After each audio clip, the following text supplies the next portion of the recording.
Hello বন্ধুরা, আবারও চলে আসলাম দুটো ব্লক একসঙ্গে। এখানে কিছু ডাটা আছে।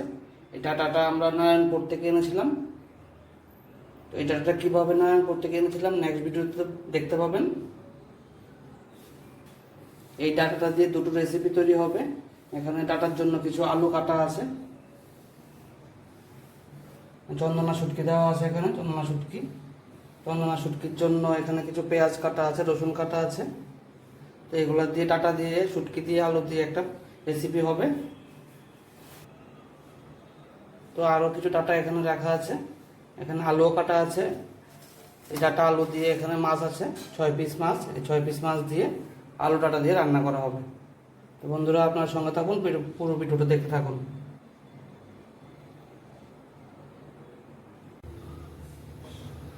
প্রথমে আমি মাছটা ভেজে নেব।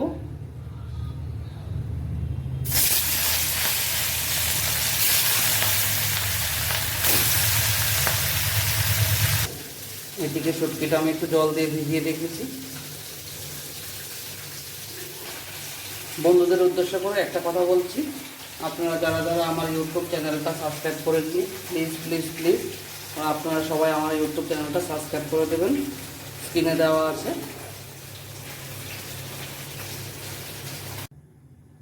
আমার মাছটা ভাজা হয়ে গেছে, এখন আমি শুটকিটা ভেজে নেব।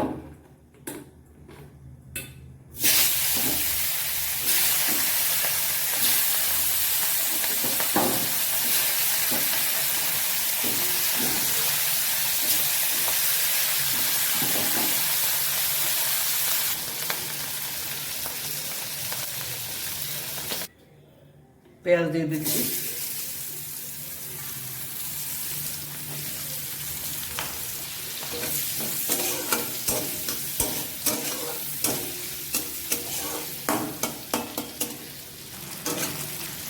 পেঁয়াজটা লাল লাল হয়ে গেছে, এখন এটার মধ্যে আমি রসুন দিয়ে দিচ্ছি।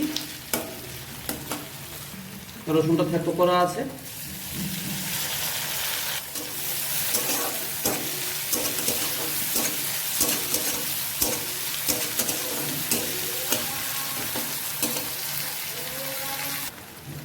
হলুদ দিয়ে দিচ্ছি, নুন দিয়ে দিচ্ছি।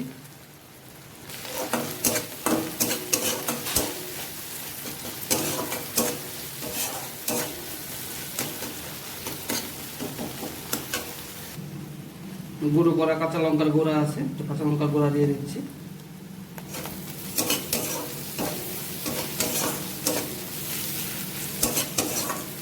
মশলাটা খুব ভাজা ভাজা হয়ে গেছে, এখন এটার মধ্যে আমি কাঁটাগুলা দিয়ে দেবো।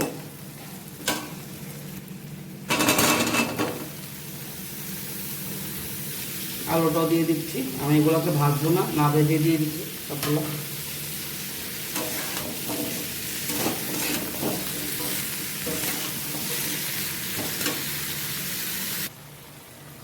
আমার সবজিটা ভালো মতো মিক্সড হয়ে গেছে, এখন আমি এটার মধ্যে ঢাকা দিয়ে দিচ্ছি।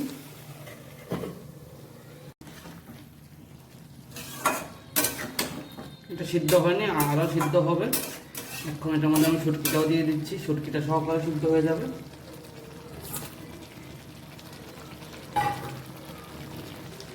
আমি আবারও একটা ঢাকা দিয়ে দিচ্ছি। আমার শুটকি রেসিপিটা হয়ে গেছে। তো এখন বন্ধুরা, আমি মাছটা করব, আপনার সঙ্গে থাকুন।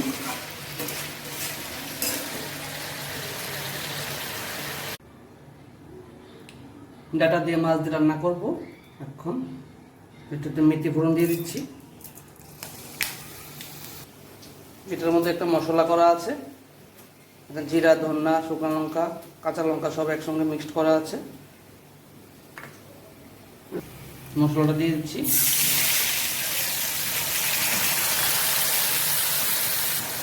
পরিমাণ মতো হলুদ দিয়ে দিচ্ছি,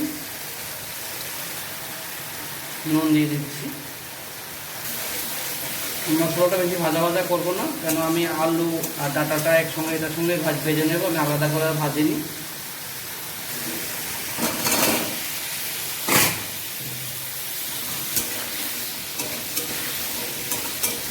এই মশলাটার সঙ্গে একবারে আমি এটাকে ভেজে নেব ভালো করে।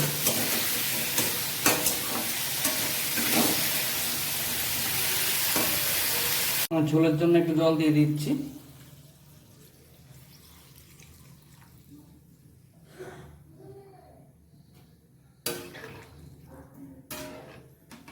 ঝোলটা একটু বেশি দিয়েছি কারণ ডাটাগুলো সিদ্ধ হবে, সিদ্ধ হয়নি এখনো। এই ডাটাগুলো সিদ্ধ হলে তারপর আমি এটার মধ্যে মাছগুলো দিয়ে দেবো।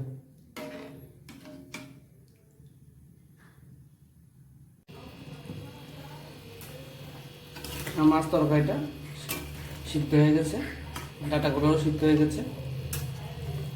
এখন আমি মাছগুলো দিয়ে দিচ্ছি।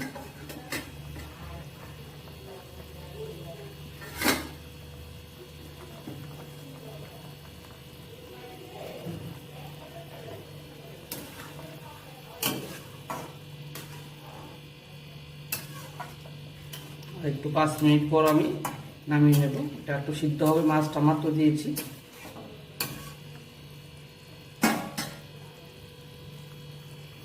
তো বন্ধুরা, দুটো রেসিপি আপনাদের সামনে শেয়ার করলাম। যদি আপনাদের ভালো লাগে লাইক করবেন, শেয়ার করবেন।